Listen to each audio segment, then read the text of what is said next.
¿A qué nos referimos o qué imaginamos nosotros cuando hablamos ventilación pulmonar? Nos imaginamos automáticamente lo que es el proceso de la respiración. Y sí, como dicen, tiene razón, es ese proceso de la respiración. Así que vamos a ver y vamos a analizar todos los mecanismos que van a estar relacionados para realizar lo que es ese proceso de inspiración y expiración. Posteriormente vamos a entender lo que es la respiración alveolar, que es otra cosa, es un poco más complejo. ¿Sí? Así que vamos a ir viendo esto parte por parte. Primero, la respiración pulmonar va a estar compuesta de 4 partes. Lo que es la ventilación pulmonar como tal, lo que les mencioné, la inspiración y la expiración.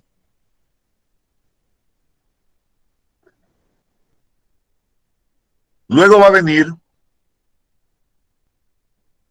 el proceso propio de la difusión de O2 y CO2 entre los alvéolos y la sangre. O sea, en pocas palabras, el proceso de intercambio de gases en los alvéolos, la respiración alveolar. El transporte de oxígeno y de CO2 a través de lo que es la circulación mayor pulmonar hacia todos los tejidos y de los tejidos hacia los pulmones. Y por último, van a venir todos los mecanismos que regulan la ventilación. Ya hemos visto algunos de estos. ¿Sí? La acidez, por ejemplo, es un mecanismo que se encarga de eso. Así que vamos a ir viendo esta situación. Ahora, la mecánica de la ventilación como tal se va a resumir en estos músculos de la respiración. Ustedes han visto anatomía 1, anatomía 2. En anatomía 1 se lleva todo lo que es la caja torácica. Así que ustedes conocen bien y recuerdan bien todos los que son los músculos inspiratorios y los que son los músculos expiratorios. Pero de todas formas, vamos a hacer un pequeño recuerdo. Ya, la inspiración, por lo general, siempre va a ser asistida. Obviamente que nosotros la notamos en el cotidiano vivir, la notamos muy poco. ¿Sí? No le prestamos mucha atención a ese proceso hasta que tenemos lo que es un proceso de inspiración forzada. En estos procesos de inspiración forzada vamos a tener nosotros participación de más músculos, por eso nos damos cuenta. ¿Ya? Así que para ver, la inspiración va a estar dada por los músculos intercostales. Sí, los intercostales externos. Vamos a tener la participación del esternocleidomastoideo, de los escalenos, sobre todo en la participación de la elevación y tracción de las primeras 2 costillas. ¿Sí? Así que vamos a tener esa participación y todos lo que son los intercostales externos, que nos van a ayudar a elevar lo que es la caja torácica. Luego vamos a tener, en el caso de las inspiraciones forzadas, participación de los pectorales mayores, menores, de los serratos, en las partes posteriores de los elevadores de las costillas. Vamos a tener participación de los músculos, incluso de los músculos, ¿cómo se llaman estos músculos? Ay, se me acaba de ir el nombre. Escalenos, serratos, trapecio, que va a participar también indirectamente en la elevación y distensión mediante desplazamiento de la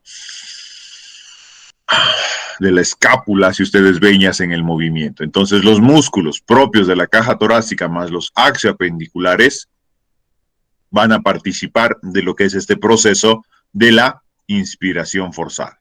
Ahora, obviamente, el principal músculo de la inspiración es el diafragma, ya que si ese músculo no se moviera, no hubiera lo que son las dilataciones, las contracciones de la caja torácica. La expiración. Estos músculos de la expiración por lo general no trabajan, ¿ya? ¿Por qué? Porque la expiración es automática, ¿sí? Se da principalmente por la elasticidad de la caja torácica y por la relajación del diafragma. Entonces, nosotros inspiramos y la expiración es pasiva. ¿Sí? La expiración es automática, se da principalmente por la elasticidad de la caja torácica y por la relajación del diafragma. Entonces, nosotros inspiramos y la expiración es pasiva. ¿Sí? La expiración es pasiva. Entonces, nosotros inspiramos y la expiración es pasiva. ¿Sí? ¿sí? Siempre pasiva, al menos en una persona normalizada.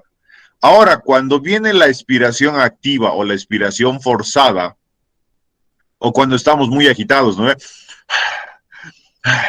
Exhalamos a más no poder e inhalamos a más no poder, vamos a ver que esta participación del movimiento va a estar dada por los intercostales internos, ¿ya? Y por los músculos abdominales. Principalmente los músculos abdominales van a ser los mayores encargados de traccionar la caja torácica hacia abajo y hacia adelante, aumentando la presión intraabdominal y presionando al diafragma hacia arriba, haciendo que la exhalación sea forzada, salga. ¿Sí? Con este pequeño resumen, espero que se hayan acordado todo lo de anatomía. O tengo que preguntar, no creo, ¿no? Se deben acordar. Así que nos vamos a saltar esa partecita. Continuando con la parte de anatomía, en este caso morfología, porque ya estamos hablando de la función, vamos a recordar también el proceso del movimiento de la caja torácica. Durante la expiración, nosotros vamos a ver que las costillas van a descender y van a volver a su posición original, aproximadamente en un ángulo entre 30 y 40 grados de inclinación con respecto a su articulación costovertebral. Vamos a ver que estas van a tener dos tipos de movimiento. Uno que es el palanca de bomba de agua, que es el movimiento que se va a traducir al desplazamiento de estos sectores, ¿sí? La elevación de la caja torácica hacia la región superior, pero con un desplazamiento medio curvo anterior, ¿no ve? Haciendo que la caja torácica se expanda. Sí, va a ser el primer movimiento. El siguiente movimiento es el movimiento de asa de balde, que va a hacer que todos estos ángulos costales suban y tengan un ligero desplazamiento lateral, haciendo de que la caja torácica igual se expanda hacia los lados. Esos movimientos nos van a ayudar a nosotros a la distensión y al desplazamiento y expansión de la caja torácica. Durante los procesos normales de inspiración y expiración, o sea, una persona sana, este movimiento es mínimo.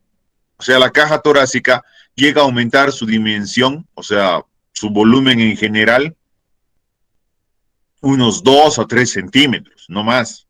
Pero en procesos de inspiración forzada, nosotros podemos ver que la caja torácica puede llegar a ampliar hasta 5 centímetros su longitud y su volumen. ¿Ya? Entonces tenemos esa gran capacidad de poder expandir todo lo que es nuestra caja torácica para realizar inspiraciones de manera adecuada y lograr lo que es un buen manejo de esta situación. Ahora, ya hemos visto la parte anatómica y la parte mecánica. Sí, ya hemos visto esta partecita, esta situación. Ahora vamos a ver y vamos a manejar lo que son la parte de las presiones. En este caso, por convenio, se maneja lo que es presión de centímetros de agua. Pero de todas formas, yo lo he transformado un poquito a milímetros de mercurio. Sí, entonces tenemos acá nosotros lo que es esta conversión, pero igual. Ahora vamos a ver que nosotros, los pulmones como tal, van a mantener presiones que van a estar asociadas sobre todo a la tensión pleural o a la presión que ejerce la pleura sobre los pulmones. Esta presión pleural ya tiene un valor aproximadamente de menos 5 centímetros de agua, o sea, menos 3 milímetros de mercurio. Cuando nosotros damos una inspiración, ¿sí? Una inspiración bastante forzada, esta presión pleural va a llegar hasta un valor de menos 7.5 centímetros de agua, o su equivalente, menos 5.5 milímetros de mercurio. Dentro del pulmón, a nivel de los alvéolos, cuando la presión pleural se encuentra algo negativa, o sea, la pleura, por si acaso, estamos hablando de que normalmente es negativa. Eso va a evitar el colapso de los pulmones. Por eso siempre la presión pleural normal va a ser negativa. ¿Sí? No va a tener lo que es un manejo positivo. No, si se pone positivo ya estamos fregados, hay colapso pulmonar. ¿Por qué? Porque esta presión pleural negativa mantiene a los pulmones, en este caso, en valor equilibrado, a presión atmosférica de cero. De cero. Cuando nosotros inspiramos, ya, existe esta atracción de la pleura, haciendo que la presión atmosférica dentro de los alvéolos se negativice en 1 centímetro de agua, o sea, en menos de 1 milímetro de mercurio. Eso es más que suficiente cambio de presión para que el aire ingrese por las vías, llene y sature los alvéolos y aumente la presión dentro hasta el valor de 1 positivo. ¿Ya? Este cambio de presión a nivel de lo que es la pleura, estos 2 centímetros, 2.5 centímetros de agua, a nivel de los alvéolos genera un cambio de 1 centímetro, negativiza los alvéolos en 1 centímetro de agua. Ese centímetro de agua es suficiente, como les mencionaba, para generar lo que es el cambio de presión y saturar de todo el aire a nivel de lo que son los alvéolos. Estos alvéolos, en este cambio de presión, van a llegar hasta el punto máximo de 1 centímetro de agua positivo. O sea, ¿qué quiere decir? Para inspirar, bajamos 1. Entonces, con 2 centímetros de agua de presión total a nivel alveolar, tenemos todo el proceso de la inspiración con negativos y de la expiración con positivo.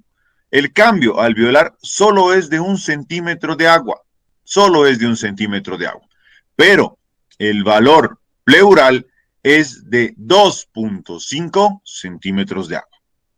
Eso es lo que nos va a generar y nos va a dar la variación de presiones para tener lo que es el proceso de la inspiración y de la expiración. Ahora va a existir otro valor que nosotros consideramos que se llama la presión transpulmonar, que va a ser la diferencia entre la presión alveolar y la presión pleural. Obviamente esto juega con la ley de signos, ¿no? Si sumamos o si dividimos o si restamos, menos con menos, más con menos, todo eso tiene su significado. Así que espero que se acuerden para entender esta partecita. Así que acá tenemos, fíjense, el volumen aproximado, ¿sí? El volumen aproximado que nosotros vamos a manejar en una inspiración normal es aproximadamente de medio litro de aire. ¿Sí? Medio litro. ¿Ya?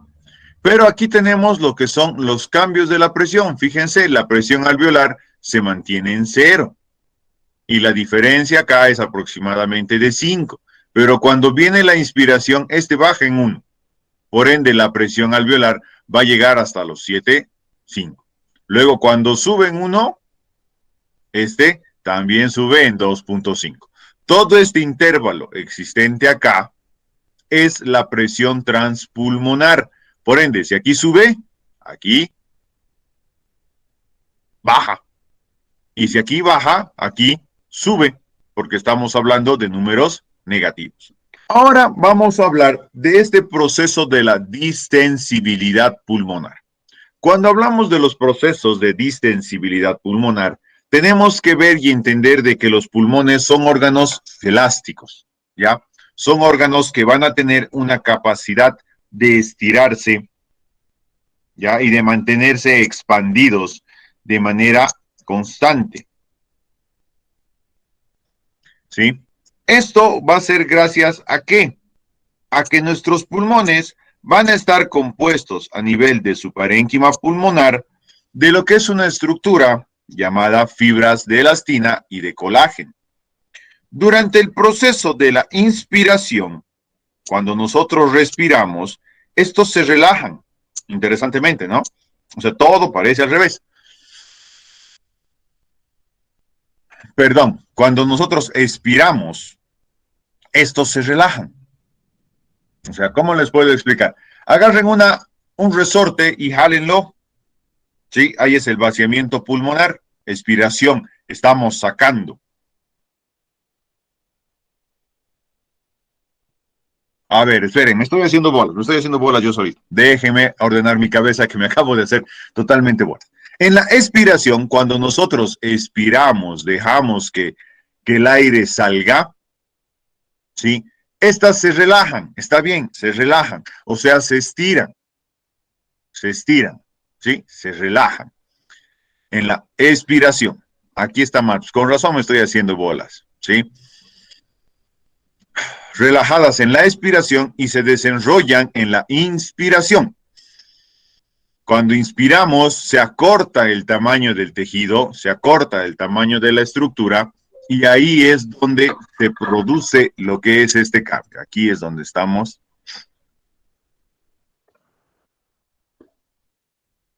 Inspiración. ¿Ya? Por eso me estaba haciendo bolas y trataba de guiarme con esto y me hacía bolas. Entonces, nuevamente, durante el proceso de la expiración, que es pasivo, que dejamos que salga el aire, estas se van a relajar, ¿ya? Pero durante el proceso de la inspiración, cuando metemos el aire, que es más forzado, estos van a empezar a enroscarse sobre sí mismos para traccionar más el parénquima pulmonar, para dilatar más lo que son las membranas y las porciones de los sacos alveolares, ayudando a la extensión de lo que es la cavidad pulmonar dentro de las regiones alveolares. Ahora vamos a tener lo que es esto, que lo he copiado y lo he citado tal cual del libro, que dice, las fuerzas elásticas tisulares que tienden a producir el colapso del pulmón lleno de aire representan solo un tercio de la elasticidad pulmonar total, mientras que la fuerza de tensión superficial representa 2/3 de la elasticidad pulmonar. O sea, lo que les acabo de explicar ahorita, estas fibras de colágeno que se enrollan y se desenrollan, que realizan la tracción, las pleuras que están realizando lo que es el aumento de la presión y todo eso es un tercio. El resto de la elasticidad se encuentra dentro de los alvéolos, donde a nivel del uso del surfactante y de agua, aunque ustedes no lo crean. ¿Ya? Los alvéolos, que son pequeños sacos, van a estar cubiertos por una fina capa de líquido. ¿Esto qué quiere decir? Que el líquido, o sea, el agua, cualquier líquido siempre tiene una composición de agua, aunque sea en una pequeña parte, pero tiene agua, tiene un efecto interesante. Siempre va a buscar contraerse, siempre va a buscar unirse. ¿Sí? Todos han visto el mercurio, ¿no ven? Todos conocen el mercurio metálico, el mercurio de los termómetros. Alguna vez siempre han debido ver un videíto o algo donde el mercurio, si tú lo dejas caer, busca hacer bolitas, busca hacer pequeños esferitas. Ese es un principio de atracción. Ese principio de atracción también lo tiene el agua, pero en menor intensidad. En menor intensidad. Pero aún así es suficiente la intensidad como para que cuando el agua esté libre, o sea, sin ningún elemento sólido que le dé forma, esta va a formar una gota. Siempre. ¿Por qué? Porque toda su tensión superficial va a buscar atraerse entre sí, o sea, va a buscar contraerse. Y además de eso, en los pulmones vamos a producir algo que se llama el surfactante. Este surfactante que se produce a nivel de las células epiteliales o de los neumocitos tipo 2, ¿ya? Va a tener una función de evitar esta función del agua que se encuentra en los alvéolos para evitar el colapso total de los mismos. Por eso en los niños que nacen con problemas o con pulmones no maduros, ¿ya? se utiliza este elemento, el surfactante, que se administra mediante intubación y aplicación de aerosoles del surfactante. ¿Para qué? Para que recubra las porciones alveolares. Al recubrir estas porciones alveolares, va a generar una resistencia o una lucha contra lo que es el agua de los pulmones. Al lograr esto, ¿sí? Al retraer esta situación o al evitar esa retroacción, vamos a tener una resistencia. Así que aquí viene lo que es la parte interesante de interacción. Primero vamos a ver que este elemento llamado surfactante va a estar compuesto por dos elementos, la dipalmitoil fosfatidilcolina y una apoproteína del surfactante con iones de calcio. Esto, para medir las presiones, se utiliza un elemento llamado dinas, ¿sí? Las dinas van a ser elementos que van a ayudar, que van a mantener lo que es la tensión superficial del agua, o que nos van a medir, perdón, la presión superficial del agua.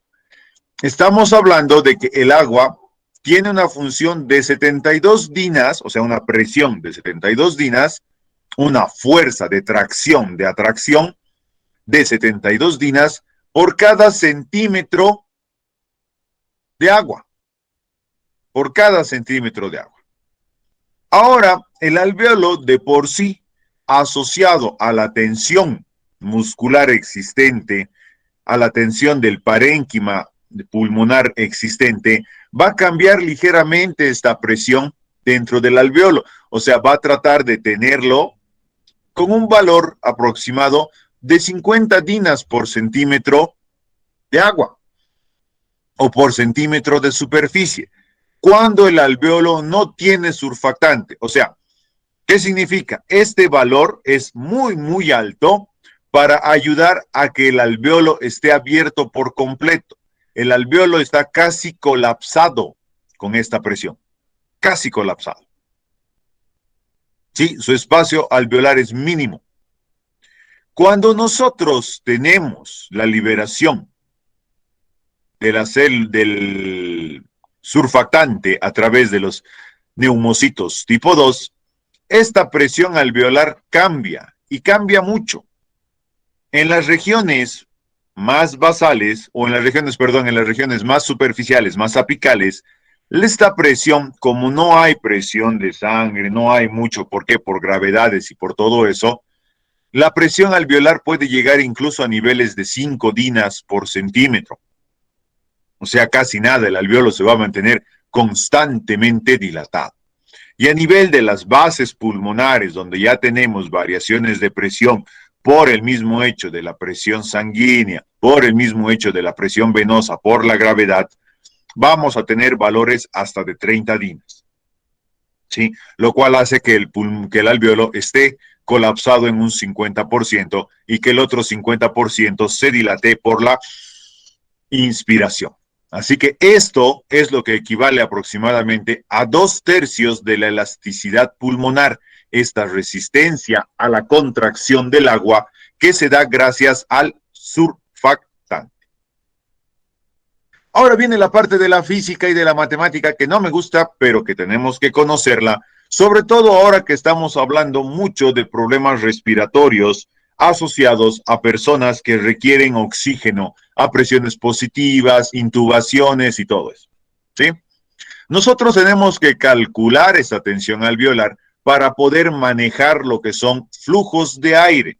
Generalmente esto se hace mucho en terapia intensiva, ¿ya? Así que no me pregunten mucho, Paola, por si acaso, porque no sé mucho bien, no manejo muy bien esta parte, pero las máquinas, los ventiladores automáticos, tienden a programarse de manera ya automática con algunos datos para tratar de manejar estas presiones y estas tensiones y así poder administrar oxígeno en presiones adecuadas para evitar sobreextender los alvéolos y producir rupturas de los sacos alveolares. ¿Cómo calculamos esta presión o esta tensión alveolar? Se utiliza la siguiente fórmula. Es 2 veces la tensión superficial, o sea, vamos a suponer 5, ¿ya? Por el radio del alveolo. Un alveolo suele tener un radio normal de 100 micrómetros, Así que hacemos el cálculo, ¿no ve? 2 veces la tensión superficial, 10, entre lo que viene a ser esto, entonces sacamos nuestro cálculo y vamos a tener nuestro resultado. Ahora, acá en el libro, utiliza otros valores que no me acuerdo, no los he copiado, porque no me parecía importante, y de hecho sigue sin parecerme importante momentáneamente, que nos da el resultado de que la tensión superficial total alveolar es de 4 centímetros de agua, o sea, más o menos unos 3 milímetros de mercurio. Esa es la resistencia que va a presentar lo que son los alveolos para generar lo que es, o evitar, en este caso, el colapso total del alveolo. ¿Sí? Si solo fuera agua, la presión sería de 13 milímetros de mercurio. O sea, fíjense, ¿cuánto sería el cambio si solo fuese agua lo que está generando esa tensión superficial? ¿Ya? Esa tensión superficial. Así que este cálculo, acuérdense de la fórmula, ¿ya? Cuando vayan a ser neumólogos, la aprenderán a mucho más detalle y sabrán exactamente qué valores utilizan para sacar este dato de 4 centímetros de agua. En el libro también les explica, así que pueden leer. Y, obviamente, conocer esta gran diferencia. La tensión superficial, la fuerza que está en los alveolos, que trata de colapsarlos en presencia de surfactante, total es de 4 centímetros de agua. Si solo fuera agua, la presión sería 18. O sea, estamos hablando de casi 4 a 5 veces la fuerza normal que existe en presencia del surfactante. Ahora, esta distensibilidad torácica no actúa de manera independiente, o sea, no es un ente separado, independiente, que cada uno trabaja como le da la gana, por donde le da la gana y cuando le da la gana. No. ¿Ya? En estos sentidos, ¿qué es lo que nosotros vamos a ver? Vamos a ver que el trabajo se da en conjunto. Ambas estructuras, internas y externas, van a tener un trabajo asociado netamente para generar lo que es la inspiración. ¿Sí? Ya hemos visto el trabajo de la distensibilidad del tejido parenquimatoso pulmonar y de las regiones pleurales. Entonces, ahí tenemos el trabajo de distensibilidad. Esto va a estar interactuando netamente con la misma resistencia tisular.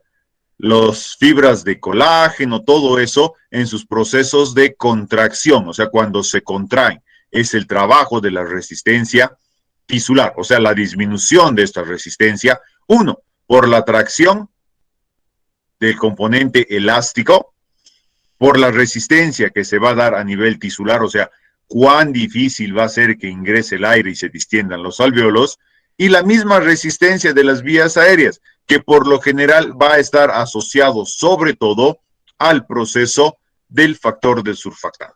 La expiración no tiene ningún tipo de trabajo, es normal y es pasivo, o sea, es normalmente pasiva, o sea, no hacemos nada, todo se relaja y el aire se sale.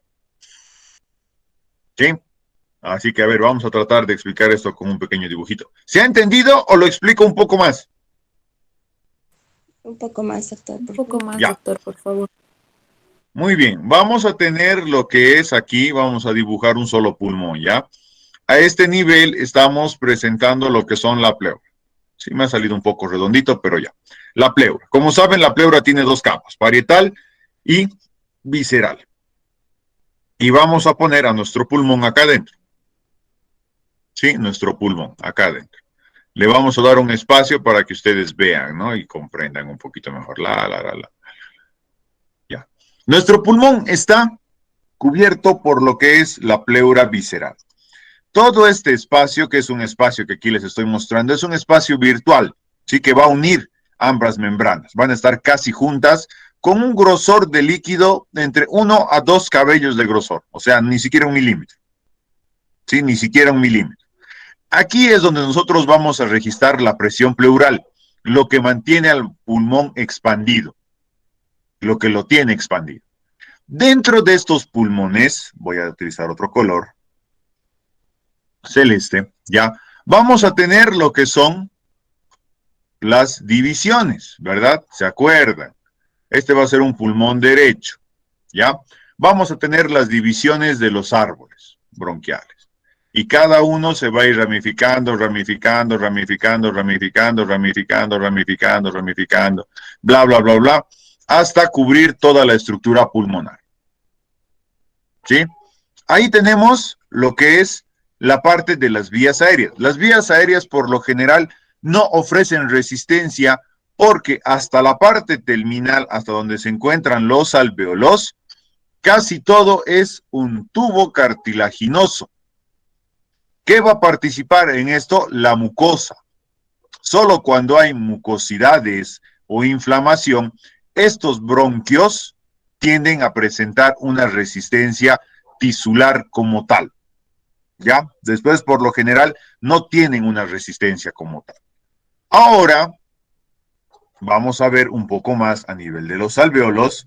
Voy a utilizar este color azul. Donde el saco alveolar, si se acuerdan de anatomía, es como un racimo de uvas. Muchos alvéolos que están formando estos racimos, ¿ya? Obviamente imagínenlo 3D, ¿no? Alvéolos por aquí, alvéolos por allá, alvéolos por aquí, alvéolos por allá. El alvéolo, ya que es una cavidad colapsable, ¿sí? Esto de aquí es un alvéolo, va a estar recubierto por una fina capa, a ver si esto se nota, sí se nota, ya, una fina capa de líquido. Esta fina capa de líquido es agua, es agua. El agua, ¿qué es lo que va a tratar de hacer? Va a tratar de unirse, va a tratar de juntarse.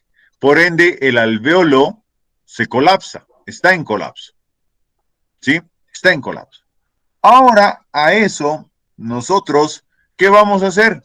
Vamos a quitar esa tensión agregando lo que se llama el surfactante. Este elemento surfactante que va a estar ahí mezcladito con el agua por encima del mismo, evita el colapso del alvéolo. Por ende, el alvéolo se va a mantener ligeramente colapsado, ligeramente, no colapsado total, ligeramente colapsado. Cuando nosotros realizamos el proceso de la inspiración como tal, acá en el parénquima pulmonar, tenemos estas fibras de elastina, ¿sí? Y tenemos las fibras de colágeno, que son elásticas. Cuando nosotros inspiramos, hacemos la inspiración, estos se acortan, ¿sí? Esta partecita de acá genera más vacío y hace que todo el pulmón se expanda. Al moverse las costillas y todas las pleuras, se estiran también con la caja torácica, por ende estiran del pulmón. Al estirar del pulmón, la pleura, al estirar del pulmón, jala. Y para no verse afectado, se enrolla más todavía, se hace más enroscadito, haciendo que el alvéolo se expanda. El alvéolo se expande, ya llegando a su máxima capacidad de dilatación. El alvéolo se ha expandido. Ahí es donde cambia esta presión y entra aquí el oxígeno. Entra el oxígeno y se produce la hematosis. Una vez que terminamos el proceso de la inspiración, la caja torácica deja de jalar, deja de tensionar, ¿sí? Y estas espirales que las teníamos súper contraídas, otra vez se relajan. El alvéolo nuevamente vuelve a su ligero colapso,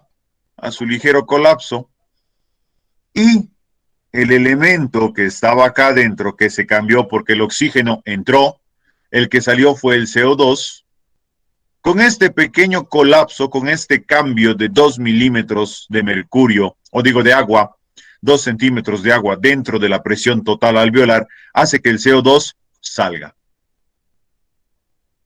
¿Sí? Este es el proceso de la distensibilidad del tórax y de los pulmones trabajando de manera conjunta. ¿Se entiende?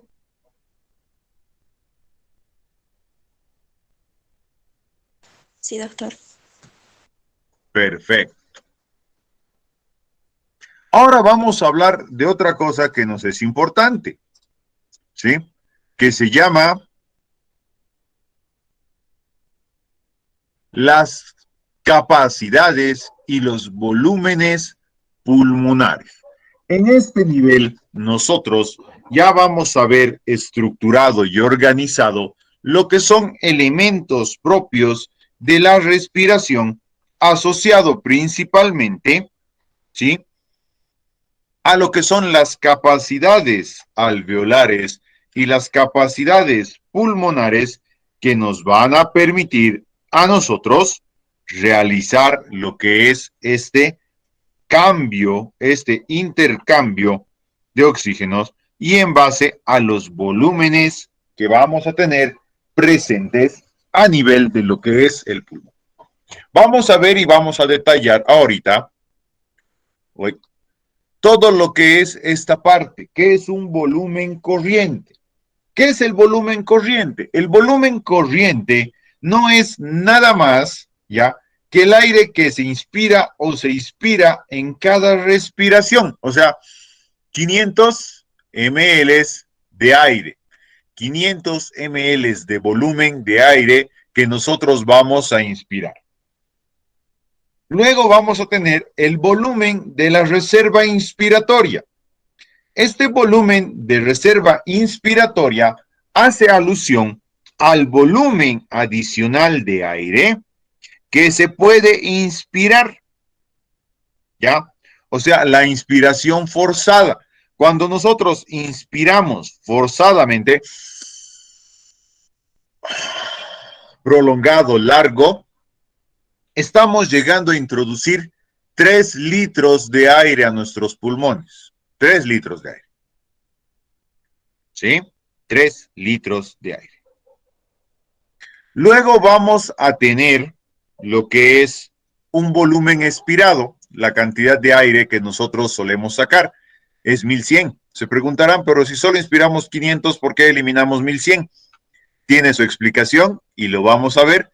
Es por espacios muertos anatómicos y la cantidad de aire que se queda dentro de los pulmones, pero no de aspecto funcional. ¿Sí? Vamos a tener lo que es el volumen también residual o la cantidad de aire que se queda dentro de los pulmones. ¿Ya? Este volumen expirado, por si acaso, en su libro también se lo tiene como volumen de reserva expiratoria, que hace la referencia y va a hacer la referencia a la capacidad máxima de aire que se puede exhalar en una expiración forzada. ¿Sí? Si entra 500, sale 500, técnicamente, en una respiración normal. Sale un poquito más de lo que entra. ¿Ya? Y tenemos este volumen expirado, que es cuando nosotros agarramos y sacamos todo el aire de nuestros pulmones. Lo vaciamos todo. Se ha medido que llega a 1100, 1200. Y luego queda lo que es el volumen residual. Este volumen residual, ¿ya?, es la cantidad mínima de aire que va a quedar dentro de nuestros pulmones, tanto a nivel de los alvéolos, que no se colapsan completamente, como de todo lo que es el árbol bronquial. Toda esa estructura, toda esa zona, va a mantener un volumen residual de 1200 ml. ¿Ya? Así que fíjense, tenemos una gran cantidad de variaciones de flujos. Dentro de las capacidades pulmonares, nosotros vamos a ver que es una suma o un juego de sumas y restas con los valores de los volúmenes y las capacidades pulmonares. Por ejemplo, la capacidad inspiratoria es el resultado al volumen corriente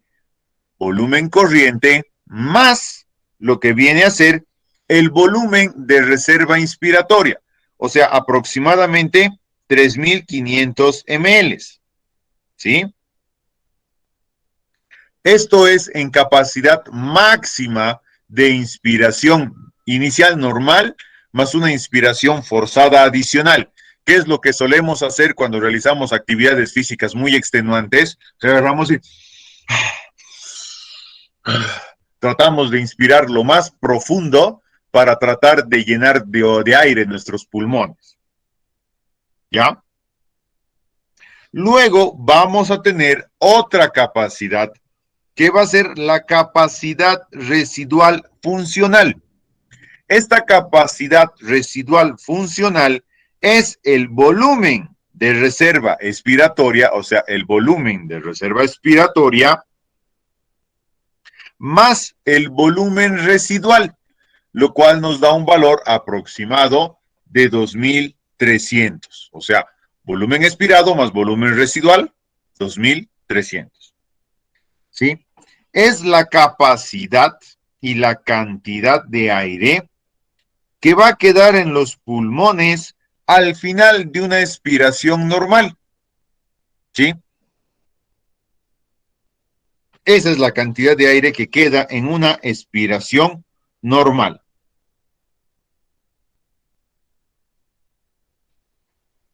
¿Ya?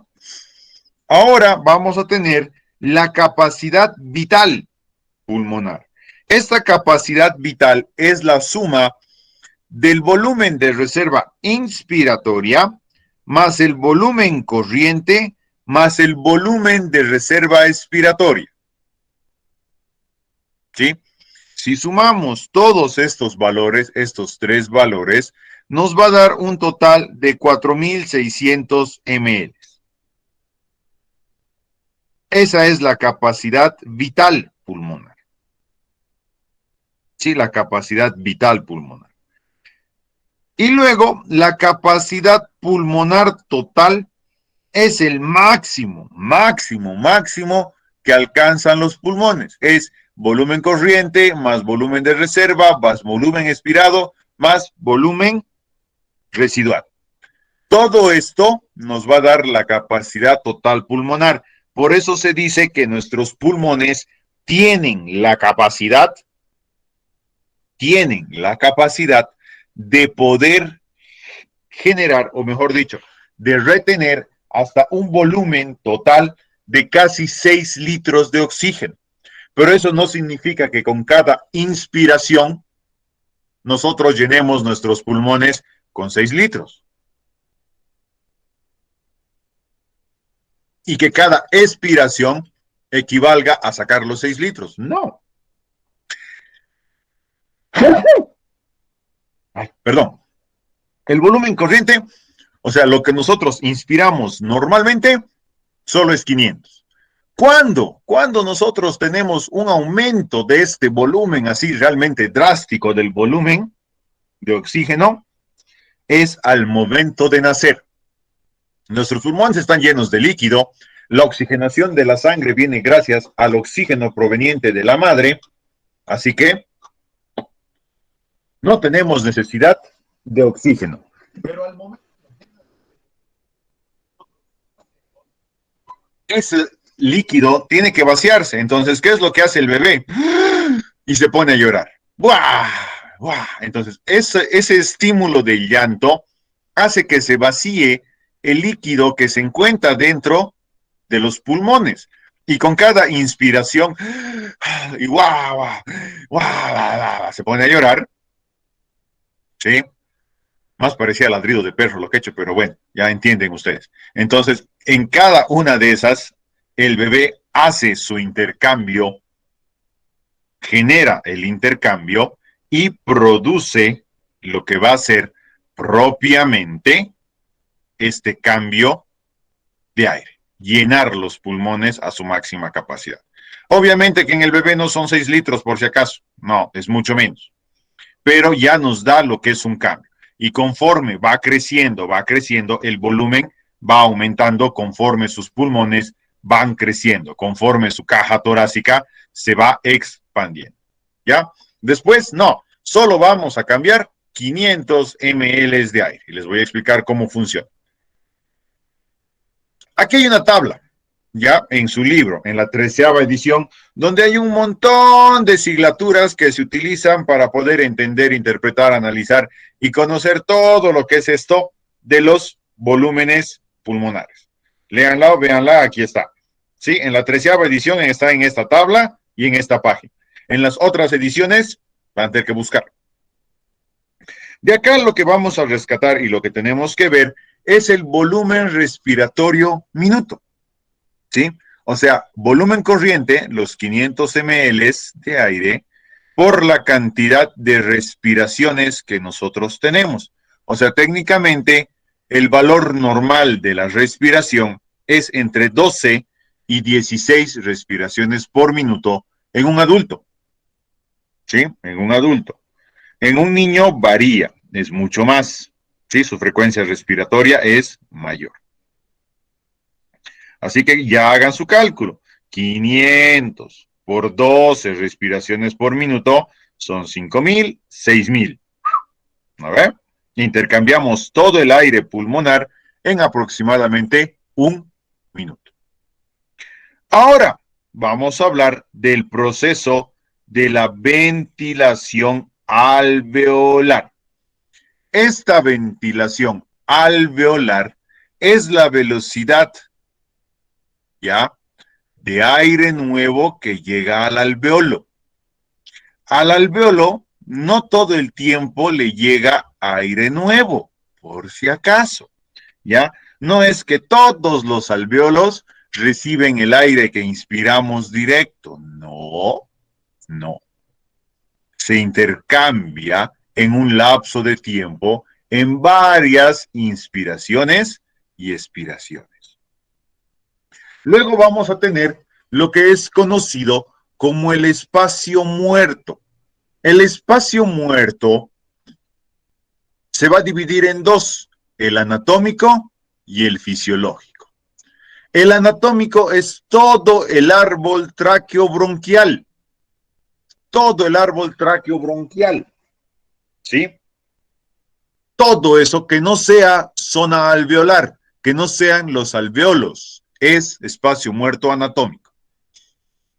Y en el caso del espacio muerto fisiológico, lo que se suma es si hay regiones alveolares no funcionales, o sea, en el caso de patologías, regiones alveolares colapsadas, lesiones pulmonares, etcétera, se lo suma y se obtiene el resultado del espacio muerto fisiológico. Nuevamente, espacio muerto anatómico, todo el árbol traqueobronquial. Espacio muerto fisiológico, todo el árbol traqueobronquial, más alvéolos que no funcionen. ¿Sí? Esta zona del espacio muerto anatómico equivale a un volumen aproximado de 150 ml. ¿Qué quiere decir? Nosotros normalmente respiramos 500 ml. De esos 500 ml, 350 se van a distribuir por el pulmón y 150 se van a quedar en el trayecto, en todo lo que es el espacio muerto. A ver si no me sale alguna barra basada por acá. Ahí está, no me sale ninguna barra basada por acá. Ya. El espacio muerto anatómico es todo esto. ¿Ya? Todo esto. Tráquea, árboles bronquiales, ramas bronquiales, todo esto, todo lo que está aquí es espacio muerto. El número 5, que nos muestra aquí el número 5, son las zonas alveolares. Es la única zona que a nosotros nos interesa para el intercambio. Aquí se produce el intercambio gaseoso. El resto de las estructuras, ¿ya?, es el espacio muerto anatómico. ¿Sí? Ahora, el espacio muerto fisiológico va a sumar esto. un grupo de alvéolos que pueden estar medio comprometidos o comprometidos. O sea, en el caso de una neumonía, por ejemplo, se comprometen los alvéolos. Temporalmente están llenos de líquido, por ende se convierten en espacio muerto, porque no hay hematosis, no hay intercambio. Por ende, el espacio muerto fisiológico es los alvéolos colapsados que no producen intercambio gaseoso. ¿Sí? No producen intercambio gaseoso. ¿Se entiende? ¿Vamos Sí, doctor, comprendiendo? muchas gracias. Listo.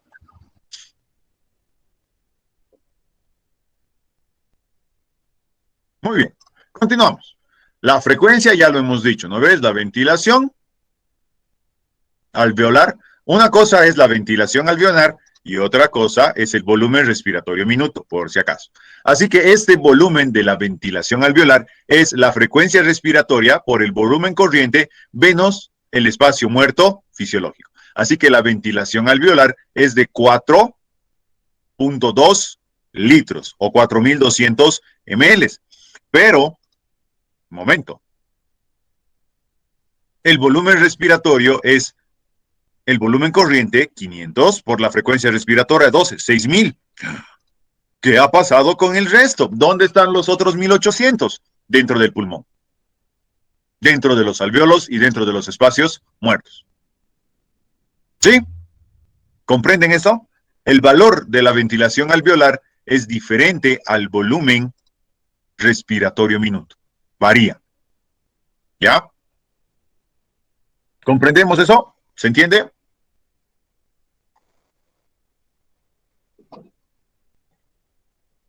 Me agrada que se entienda.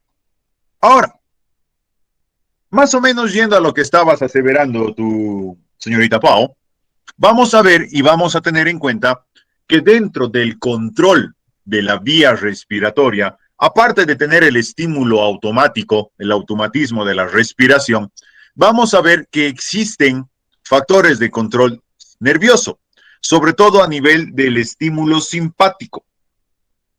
A este nivel vamos a tener la relación de la adrenalina y de la noradrenalina. O sea, cuando nos ponemos nerviosos, cuando nos asustamos, cuando nos enojamos, ¿ya? Se sube la adrenalina. Por ende, ¿qué es lo que pasa? Respiras más rápido.